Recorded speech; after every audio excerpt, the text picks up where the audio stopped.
Greetings. I am Lies and I use she, her. And I am Scandal and I use they, them. And let's play a game together. Welcome back, and we are about to do a premium choice because we want to play some Truth or Dare. I guess.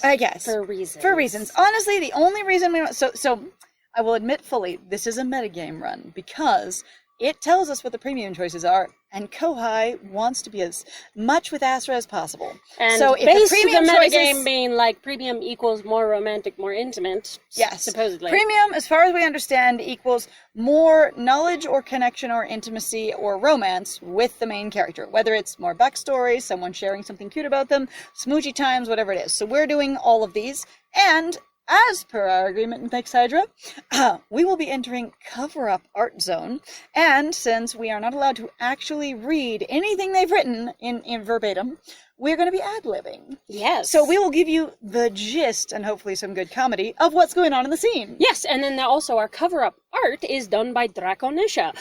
This is just their chibi art. They want to be clear. They have beautiful, fancy, full-size art much as higher well. standards. But I love their chibi art. I think the chibis are really cute. As I say, so if you if this is your first time here and you came for the title, because you want to see the scene, all of the episodes that we have with premium scenes all have really cute cover-up art. Yes, and they're adorable, and all the links to Draconisha's social media profiles, where you can actually commission them yourself. If you desire. Yes, if you so desire, which they actually have done several commissions there. An excellent artist for that. Reliable too. Please also feel free to indulge in that. All right, so here we go. All right, so let's play some Truth or Dare, shall we? Hello? Also, we will not have seen the art because we haven't looked yet, so we'll all look at it. We'll look at it, what you're seeing now, when we get to the end of this. Anyway, we already know that Kohai is going to let's play Truth or Dare. And Nadia is like, oh great! What an idea! Let's. So who's first in line? Yep. Who will begin? Yes. Who starts? And Asra's like, actually, I believe that would be you, by Nadia. rank. We're gonna do this by rank, not by age, by rank. I guess. Mm-hmm. And Nadia's he suggests apparently that Nadia's the one who decides who will choose. Oh, okay. So Nadia inquired, whom's begins, and Asra went, basically, why don't you choose, in a way that I didn't understand first. Yeah, I was like, the thing is that sounded like he was actually answering that she would go. That she would start first, because that's what she did. She asked who's going to start first. And then he indicated her, and she's like, I'll actually request the MC to do so. And then an immediate question of, do you do the answering or the action? And so you have to pick. Do we have to be honestly doing a thing, or do we have to... Is it speak the truth? Or do speak honesty, do the do, or physically do. All right. So Kohai is not perfectly comfortable with Nadia and doesn't know her very well. So I don't think Kohai would take a dare.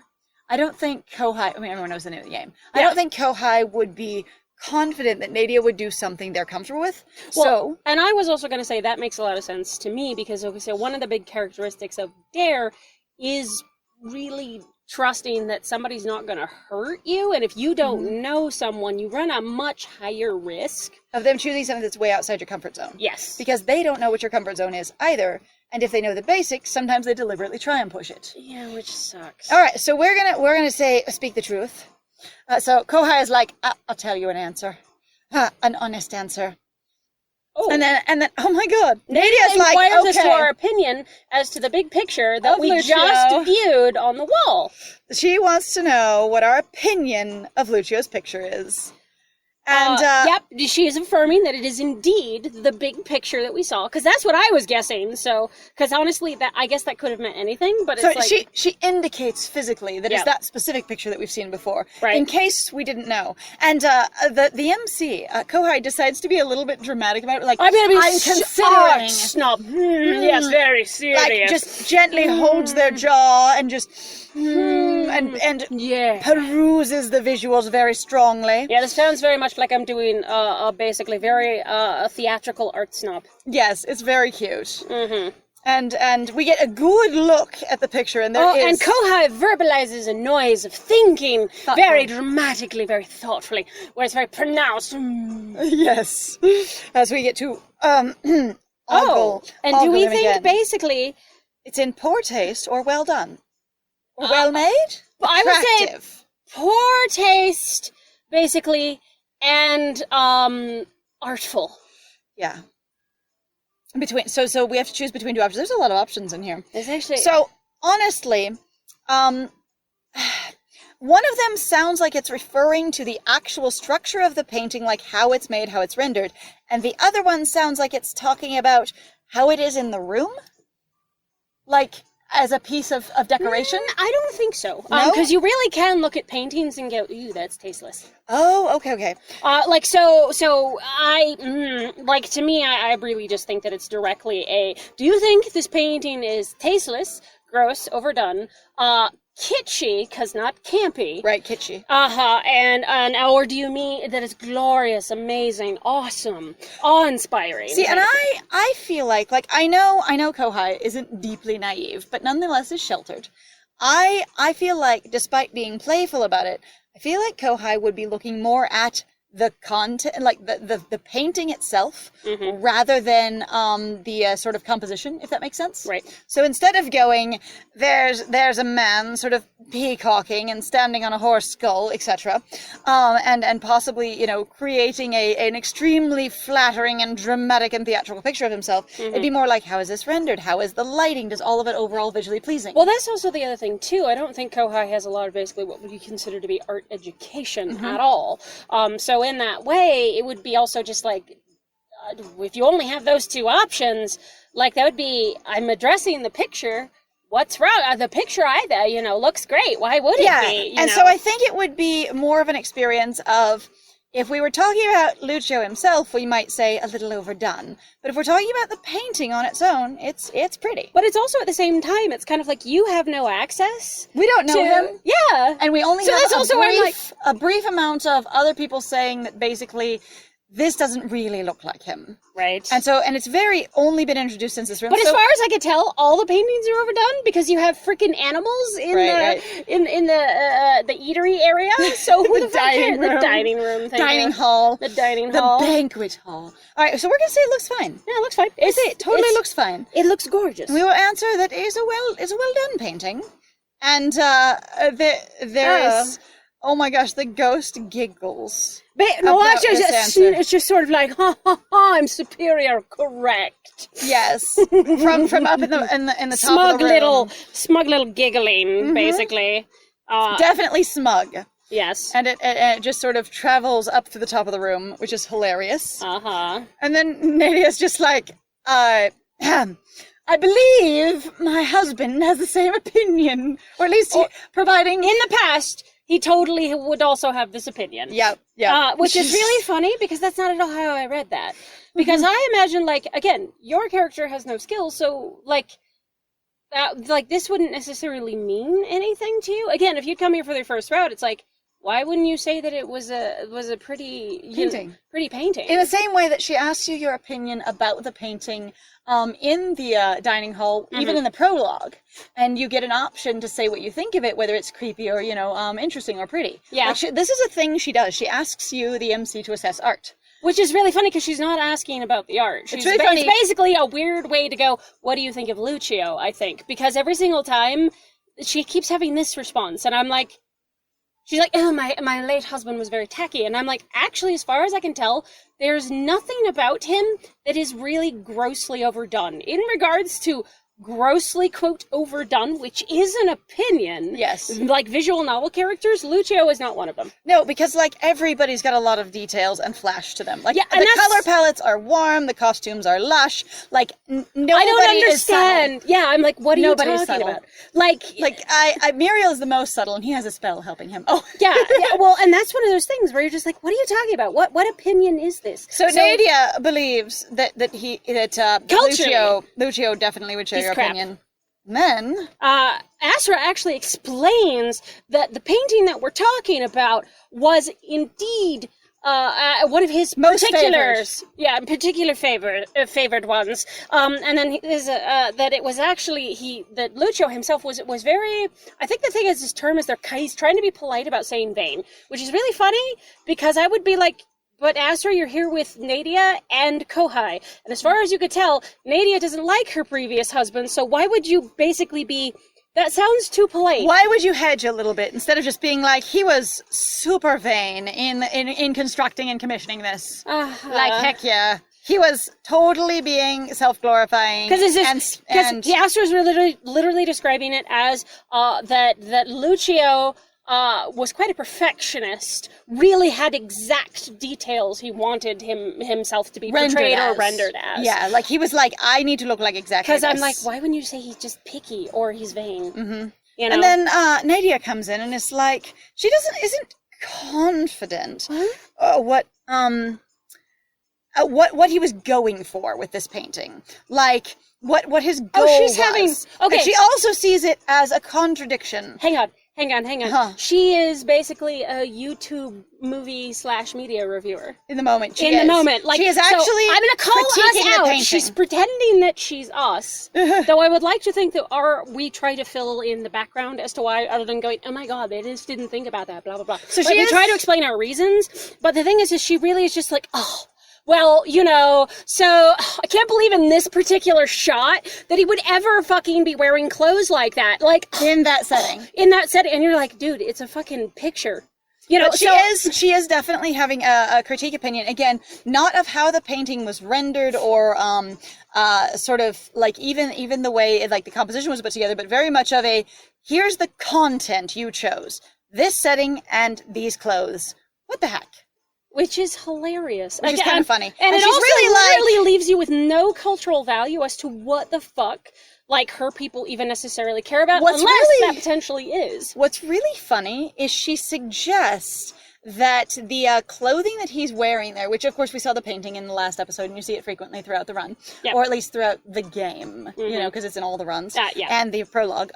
She's suggesting that the costume he's got on is the sort of thing you would wear to, like, ball at night or fancy dinner or something like that. Yes, it is something that It is late in the day clothing. Yes, when actually there's probably little to no sun left. Yes, which I think is really funny given the whole, like, I wouldn't have pegged the whole, like, fluffy, heavy cloak as this is something you'd, like, wear to a nice dinner.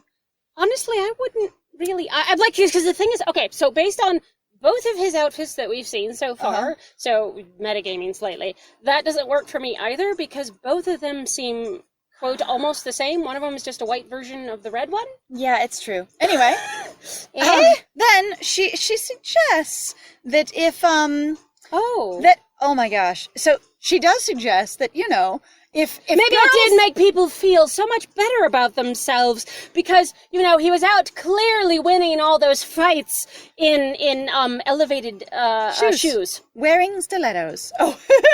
Pumps, actually. Yeah, wearing pumps. I was saying, which I think is... She is literally saying, consider... It could be This really is just her strangely jabbing at somebody she literally has already told us she doesn't remember. Yeah. There is a level of her going, I don't remember this person. I don't recognize him. I don't really know much about him. And then going... Other than I strongly dislike him. Let me make some jokes about him. And criticize his fashion and art choices. Also weird for her particular character if she's going to basically be like, I'm above all that sort of thing. Mm-hmm. She's being weirdly petty. She is absolutely saying... that it is amazing to do combat when you're wearing light shoes that have height enhancers on them. So every girl superhero ever that's done it in heels, good job. Yes. Like Lucio is trying to do the same. You're trying to show off them legs. Yeah, them thighs, honestly, them calves. It's calves. It's about the calves. Well, it's about lengthening the whole leg, and it's about, in particular, emphasizing the calf muscle. Yes. Mm-hmm. And then Asra is just kind of like politely like Nadia, even though he doesn't use that, he uses her title. He's like, you need to understand that also if he was going to be running around and be in your presence. Dude, those were the shoes he was wearing. He have to wear basically those kind of shoes, which either suggests, one, Lucio is insecure about his height, or two, is suffering from patriarchal, non-patriarchal, because this is a post-gender society. I have no idea. Welcome to Twitter canon, where the man always needs to be taller than the woman. Yeah, because as far as I understand, actually, Lucio and Nadia are the same height. So it sounds like here a little bit to me, actually, that what Asra's talking about is a historical occurrence. Not suggesting that this would need to happen or was going to happen, but going, if anyone perceived the two of you together nearby, that in the past, those were the shoes he was wearing, period. Like, that is what happened. Because if if anyone was going to perceive the two of them, he was going to pick those shoes. He was going to be taller, damn Yeah, it. and no idea why. It doesn't really suggest why. No. It just, that's what Asra says. Which is interesting. And Kohai is then, like, asserting that, they're sort like, of, okay, you gotta be kidding. The smug giggling that happened up there, suddenly turned into a cartoon noise of boiling rage. How? Basically, because that's what it is. Because it's the teapot on the stove that has gotten so hot it's starting to scream. Basically, the screeching and screaming. So Kohai is being like, nobody, how is it that nobody is reacting to the fact that there is now rage being poured from the rafters? Yeah, pretty much. Yeah, rage. There is a massive teapot whistle going off in the sky. Yeah. Previously, he was giggling smugly. Now he's shrieking. And Kohai looks at Asra in an attempt to, like, probably do you hear anything at all? But he just kind of smiling. I'm assuming that means so that he's got a knifey gaze, basically. His eyes don't match his face expression, which one being more intense than the other. I think that means that they can hear. He can hear. I think he is indicating that we're getting where we're supposed to be. Keep up the charade. Yeah, that's really what it feels like. Of the I'm easy and pleasant, but there's the eye contact of going, we're getting there. We're trying to summon this ghost. Okay, makes sense. And then Nadia's just like, so... Main character, your time. Your time has come. You should now challenge someone. So, Kohai gets a little more comfortable and scoots closer to their favorite person, who also scoots closer to them. The two of them are now very snugly. Scoot. And they continue to stare into each other's eyes, but with a different kind of weight to it. Yes, a weighty look. And then Kohai is just like, so, honesty of words or an action? Or action. What would you like? Aye. And Asra says that we get to choose. We get to pick. He's like, oh, you tell me. This is so weirdly indulgent. It's very funny. Because I really do have to say, like, again, character-wise, why would Asra do that? Go like, well, you know, what? It doesn't matter. You whatever pick. You like. Yeah, I'm like, what? What? And Kohai's like, no, I thought that's what would happen. I assumed that answer. Actually, I didn't. I didn't either. I guess if we're being cheeky and playful and performing theoretically for Lucio Ghost, but I don't know why we would presume that his behavior would change, other than maybe, since we're doing something vaguely magical, trying to summon a ghost, he's trying to have us lead because he's trying to have us practice. Right. And so we might assume that he would make us choose because he's going, what is the next step for this game? Yeah, but the thing is so if we're talking about trying to get basically Lucio's attention, and if Nadia is in the position of the Count, then it would basically be whatever the fuck gives him the most entertainment, right? Right. So if we're trying to... So the thing is I feel like Asra's trying to get Kohai to perpetuate the ruse that they're just hanging out and playing and enrage Lucio enough to appear. But I don't think Kohai would dare him anything, because Kohai has been trying to get answers from him this entire game, this entire story. Oh, that's actually a good point. And Kohai has been like, I've asked you so many things that you've edged around, or you've dropped the subject on, or have just never gotten, and they've mentioned it again, especially just at the tree recently, going, there's stuff I've asked you about that you haven't answered. So Kohai is going to go for truth, because that's who they are as a character. And so Kohai is just like, oh, tell me something that I want to know. And then specifies, actually, that there is something that they have been curious about since the beginning. From the very beginning of this game. Which actually... But says that it's something that has not been inquired about yet. We have not gotten so many answers, honey. Why are you adding more in the pile? So yeah, our MC is specifying that there's something they're real curious about and definitely want to ask, but it's something that they have not actually posed to Asra before. So we gotta ask something new, it seems. Weird. Oh. So remember how we didn't get a real clear answer about Asra's relationship to everyone he's ever known? Right. We're gonna ask what it was. What was the count? What was it to the Count? Yeah. What was the Count to you, good Asra? Who were you to each other? I need to know what your relationship was. And- And he's like, what was our relationship? Except for he doesn't say that. He changes the question when he says it back to you. So you go, what was the Count's relationship to you? And he goes, the Count, as a person, what was he like? Yeah. That is what happens. He looks surprised, He actually... but he changes your question when he responds back. Oh. That's fucking weird. So he does change your... I was going to say, so even with truth, he is cagey and avoids. Okay, so apparently though the lights start to have a rave. Yes. And apparently the room starts to become warm. Warm. Everything gets toasty. It's spicy in here now. All right. And Asra states a very animal line of, this man is the only man in existence that will never gets, If he ever apologized to me, I will never accept it. I will never accept. Yes, exactly. I can never Because he doesn't deserve... condone or release what he has done. Ever. Fuck him. Yes. Like I'm that going to hold a grudge for all of eternity. That face is angry. That's what it is. That is Astra saying that Lucio is the only one which he will hold a grudge on for all of eternity, no matter what. Okay, so that's the answer. Yep. Which kind of answers his question and kind of answers yours, but doesn't really answer either. I was about to say, that doesn't really... Astra, you're not very good at truth or dare. No. Maybe I should have dared you to do something, because then someone else can argue. I don't know. All right.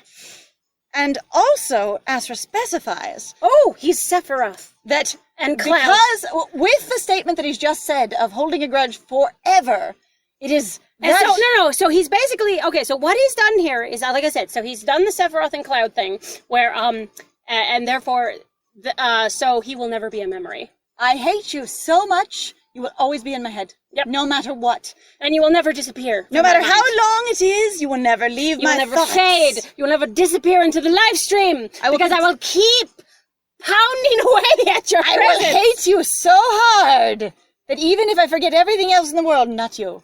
Yeah, pretty much. Yeah, that one. Yeah, that one. Mm-hmm. So that's what Astra has asserted. Oh, and we are out of the premium scene. Oh, that was the whole scene? Yep, that's the whole scene. And he segues... That was such a non-fucking answer. He segues from the, I am going to hate him forever so intensely that my mind will never lose his countenance. Yep. To a, what? How could I forget? Right. But how could I forget? The Count's favorite game of all. Devil, with whatever rules he wanted. Asra? Can you tell their... Wait, do we have Hang rules? on. Asra, Nadia didn't get a turn. I mean, yeah, nobody asked him. Yeah, she did not get the truth or dare. Asra, I know you want to switch games, but Nadia didn't get a turn. You probably don't truth or dare the Countess, do you? We're probably very politely not shirking the order of things. Is that what we're doing? We're pretending like we're all equals, but we know she's still the Countess, so we can't truth or dare her. Or again, you didn't truth or dare Lucio, you all had to humiliate yourself for him. If I was gonna go with the written Lucio, because that if would he was make sitting sense in that to spot, me. he doesn't get truth or dared. He just gets to play. Yes. But that means she should have truth or dared. No, she did once. She did. I was gonna say maybe she should have done it more, but this is fine. Okay, I got it. All right, well, that's the end of that. Let's go look at the picture real quick, and then we can go a little longer. Oh shit! Yeah. Okay, so we're gonna go see the art you guys have been looking at, because Draconisha sends it to us before we do the scene. We don't look at it until we do it. No. Oh my god, he looks so grumpy. That's amazing. That's adorable. I love it. We're having so much fun. You pissed off goat. No, you shouldn't have fun. Not in my room. No, fuck you. That's really cute. It's my stuff now. And that actually, the atmospheric lighting works really well on that one. I love that. That's really good. So thank you so much for that. And whatever rules he wanted. Asra pulls out his deck, shuffles the cards in a fluid fashion, and hands them over to me. Also, again, how do you, quote, play tarot where the cards themselves are actually tied to the real arcana, and two, you never have rules? Why would you... It just seems like you just have Here's cards. a weird question. If all of the cards are basically magical thought gateways to the arcana themselves, providing they're willing to talk to you, and you're just playing a game with them, does that like continually poke at each one of them every time their card comes up? Pip, pip, pip, I pip, pip. imagine, yeah. And wouldn't that be annoying? That'd be super. Why Also, would can you let- imagine you trying to play like poker with them? You'd make them all so angry because you're constantly gazing upon their presence. And one of them being and that like- means that, you know, as soon as I look, therefore I call to you. One of them being playful and being like, oh no, play me, I will win. And another one being like, what the hell do you want? Fight that guy. Yeah. I want to beat his ass. Do it. Right, but also going, why would you use your magical enchanted deck for that? Why not just use a normal tarot? You know. It's like this is the only tarot that exists in this entire world. Okay, Remember hang how on for I a said second. that before? Hang though? on for a second. It sounds like in this moment, as with all the previous experience that I have with this game, that basically Asra has the only tarot period. And so Meaning, he like, there are- invented the idea of tarot and the Arcana tarot deck. Yes. Because he doesn't seem to own any other tarot decks, So and no one remember else seems to how either. I said, like, culturally, the Arcana feels really empty to me?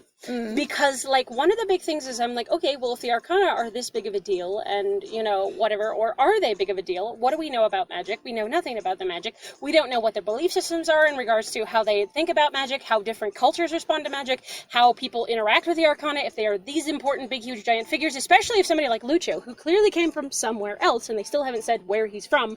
Like, we haven't found out where he's from at all. They just said he's not from around here.